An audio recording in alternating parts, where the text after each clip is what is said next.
I mean, that's 4 or 5 levels of magnitude above Iranian tyranny.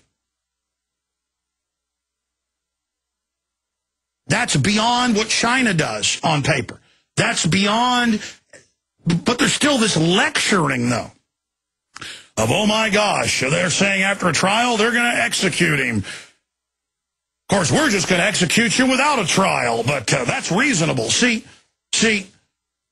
when North Korea was shooting down our aircraft and torturing our fighter pilots, our fighter bomber pilots, I mean, it was terrible that they were being tortured. And, of course, there's the famous cases of them blinking, Morse code, torture.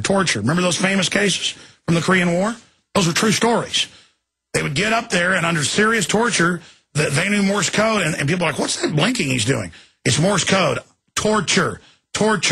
The bad guys torture. The good guys don't torture. Torture has been proven to not be good for real intel. It's good to get fake confessions. It's good to scare people. It's good to say, okay, we're going to torture you. And there's people that are tough enough, the Pentagon admits this, that you can torture them and they won't do what you want, that you cannot break them. So you know what they do? And they did this with KSM. They brought his wife and little kids in. He started, and they said, we're going to torture him. We're going to kill him. And he started crying. And our government bragged about this, crying and said, I'll say whatever you want. And he confessed. They tortured him, by the way, for 5 years before he broke. And they said, okay, bring his kids in. Boom, instantly broke. One of them was like 6 years old or something.